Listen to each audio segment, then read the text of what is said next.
Your gut and your brain are in constant communication through a direct nerve pathway, through chemical signals, and through trillions of bacteria that quietly influence far more than digestion. In fact, roughly 90% of your body's serotonin, the chemical most associated with mood regulation, isn't produced in your brain at all. It's produced in your gut. And here's something worth knowing specifically as we age.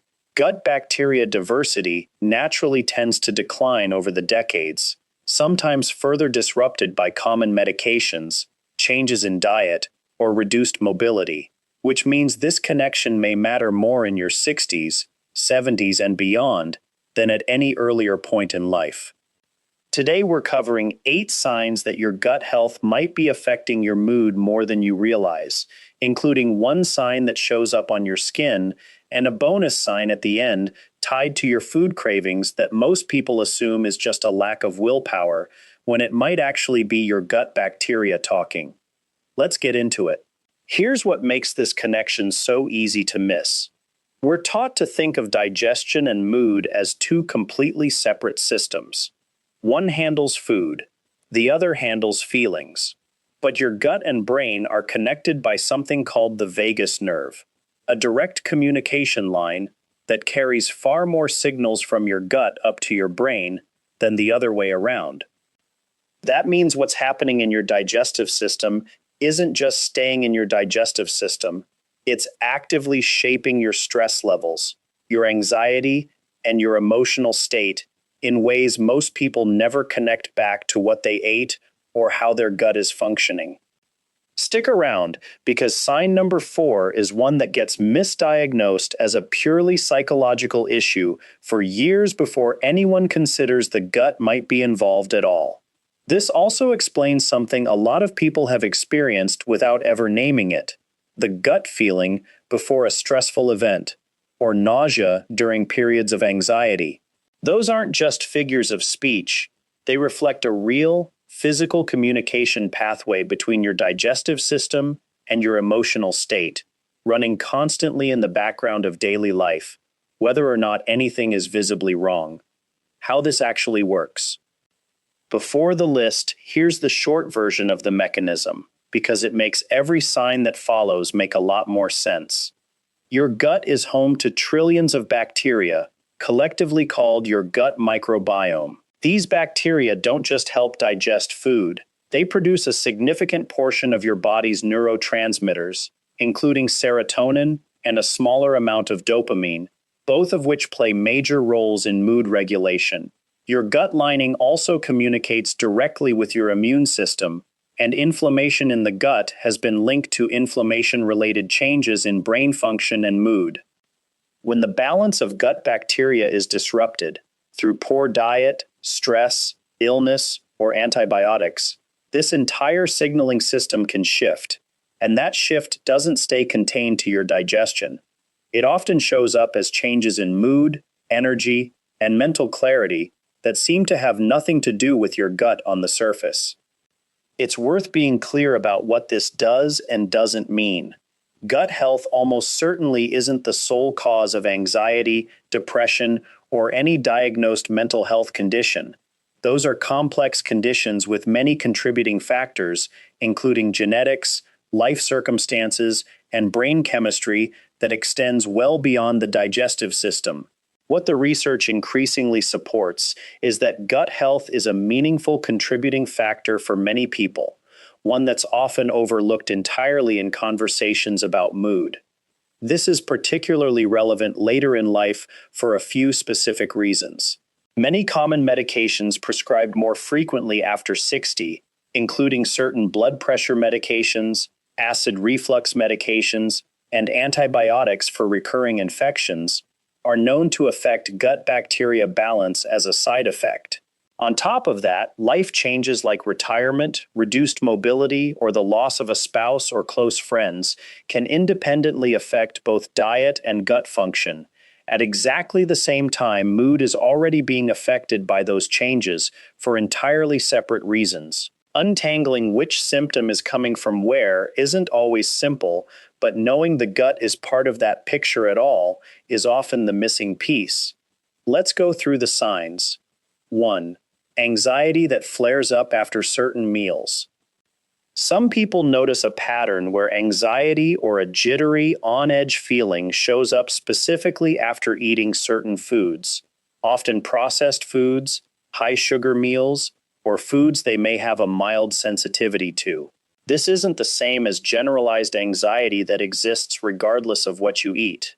The mechanism here involves both blood sugar swings, which can trigger stress hormone release, and gut inflammation, which can influence the same nerve pathways we just covered.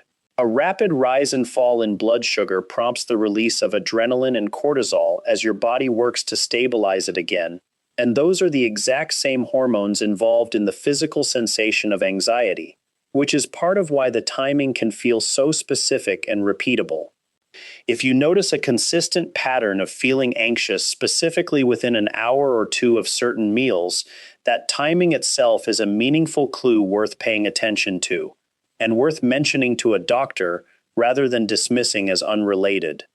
2. Brain fog that shows up after eating. Feeling foggy, slow, or mentally sluggish after a meal is often dismissed as simply the food coma, but persistent, significant brain fog, tied closely to eating, can be linked to gut inflammation and disrupted nutrient absorption, affecting brain function. The distinguishing detail is severity and consistency. Everyone feels a little sleepy after a large meal, but brain fog that consistently makes it hard to concentrate, follow conversations, or complete simple tasks for an hour or more afterward is a stronger signal than ordinary post-meal drowsiness. Some researchers believe this may be tied to something called intestinal permeability, sometimes referred to informally as a leaky gut, where the gut lining becomes less effective at keeping certain compounds contained, allowing low-grade inflammation to reach the bloodstream and, in turn, affect brain function. 3. Mood swings that track with digestive symptoms. People with conditions like irritable bowel syndrome often report that their mood noticeably worsens during flare-ups of bloating, cramping, or irregular digestion, and improves again once digestive symptoms settle. This isn't simply feeling annoyed about being uncomfortable.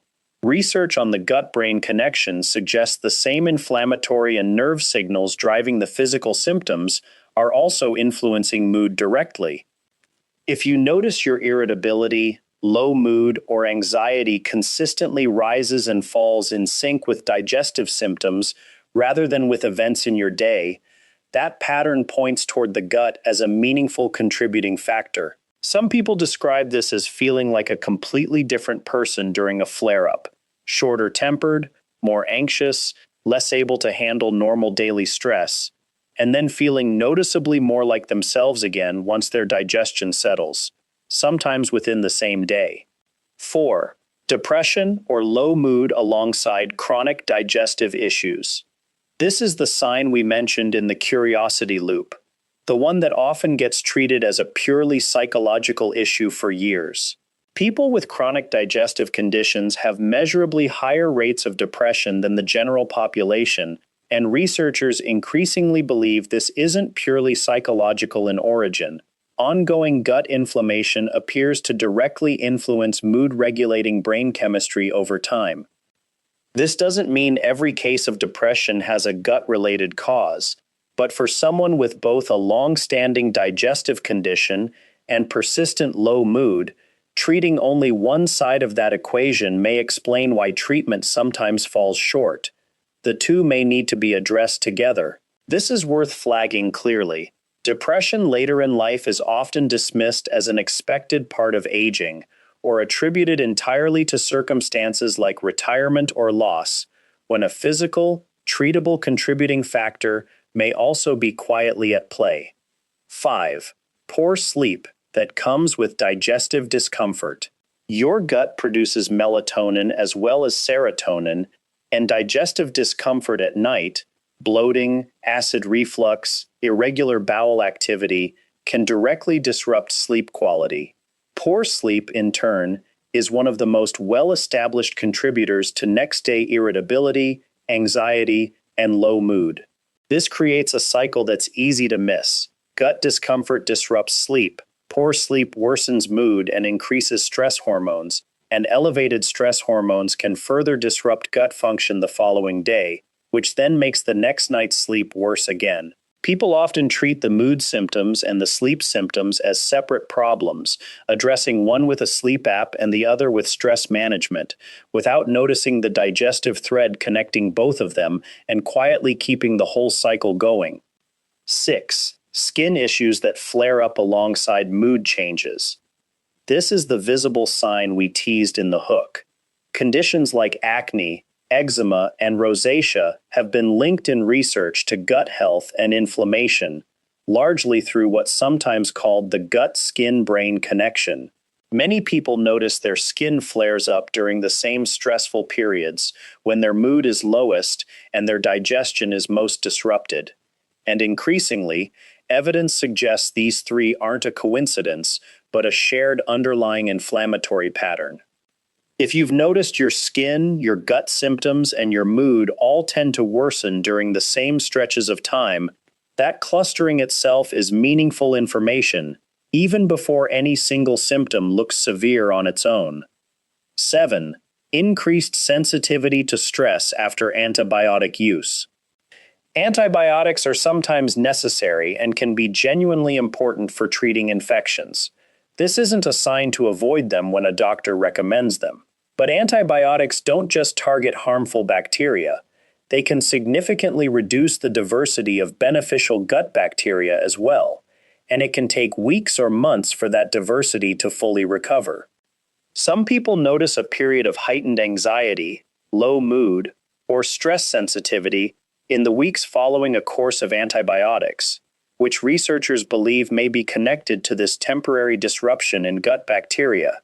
This is worth being especially aware of given that recurring infections, urinary tract infections, respiratory infections, and others tend to become more frequent with age, meaning some people find themselves on more frequent rounds of antibiotics than they were earlier in life.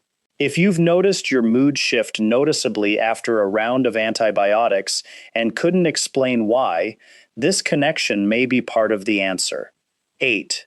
Low energy that comes with digestive sluggishness.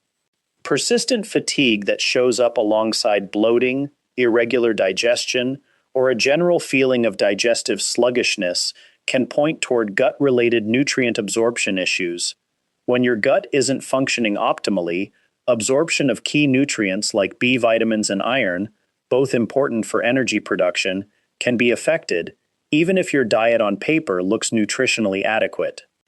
This is different from ordinary tiredness because it tends to persist regardless of how much you sleep, and it often improves when digestive symptoms are addressed directly, which is a useful clue that the two are connected rather than coincidental. 9. Feeling overwhelmed by stress more easily than you used to. This final sign is subtle because it doesn't look like a symptom at all. It looks like a personality shift, or just having a lot going on. Some research suggests that gut bacteria play a role in regulating the body's stress response system, sometimes called the HPA axis, which governs how much cortisol gets released in response to a stressful trigger. When gut bacteria diversity is reduced, some studies suggest this stress response system can become more reactive, meaning the same stressful event that once felt manageable can start to feel disproportionately overwhelming. If you've noticed your stress tolerance has genuinely dropped over a period of months without an obvious external cause, it's worth considering your gut health as one piece of that puzzle, alongside the more commonly discussed factors like sleep and workload. Bonus sign: the cravings people blame on willpower. Remember the bonus sign we teased at the start, the one tied to food cravings? Here it is. Strong, specific cravings, particularly for sugar and processed carbohydrates, that feel disproportionate to actual hunger. Certain types of gut bacteria thrive specifically on sugar and processed carbohydrates, and some research suggests these bacteria may influence cravings through the same gut-brain signaling pathways we've covered throughout this video, essentially creating a feedback loop where the bacteria that benefit most from a certain food may be contributing to the urge to eat it. This doesn't mean cravings are entirely outside anyone's control, but it does mean that persistent, intense cravings aren't necessarily a simple willpower issue. They may be, at least in part, a signal originating from your gut rather than from a lack of discipline. Here's the pattern worth remembering across all of these signs. They cluster into groups. Signs like mood swings tracking with digestive flares, poor sleep alongside gut discomfort, and skin issues flaring alongside mood changes all point toward the same underlying mechanism: inflammation and disrupted gut-brain signaling showing up in different parts of the body at once. No single sign on this list proves anything on its own. Everyone has an occasional bad night's sleep or an off day. But when two or three of these start clustering together, especially around the same stressful periods, the same flare-ups, or the same dietary patterns, that's when it's worth considering the gut as a genuine contributing factor rather than treating each symptom as unrelated. The encouraging part of this research is that gut health is one of the more directly influenceable systems in the body through diet, stress management, and sometimes targeted medical treatment, which means addressing it can have a broader impact than people expect, touching mood, energy, skin, and sleep all at once, precisely because they were never as separate as they seemed. It's also worth remembering that this relationship runs in both directions. Just as gut health can influence mood, chronic stress and anxiety can measurably alter gut bacteria and digestive function as well, which is part of why so many people notice their digestive symptoms worsen, specifically during stressful periods of life. This isn't a one-way street where the gut is always the starting point. It's closer to a feedback loop, where either side can set things off, and where improving one side tends to help the other as a result. This video is for educational awareness, not diagnosis. If several of these signs sound familiar together, that's a conversation worth having with a doctor, potentially alongside a gastroenterologist or a registered dietitian, rather than something to try to fully diagnose or resolve on your own based on a video. If this helped you connect some dots, hit subscribe.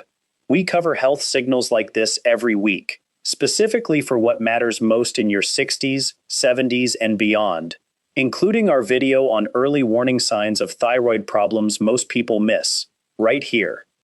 And if any of these signs sound familiar to you, let us know in the comments which one surprised you most. You might help someone else finally connect symptoms they've had for years. See you in the next one.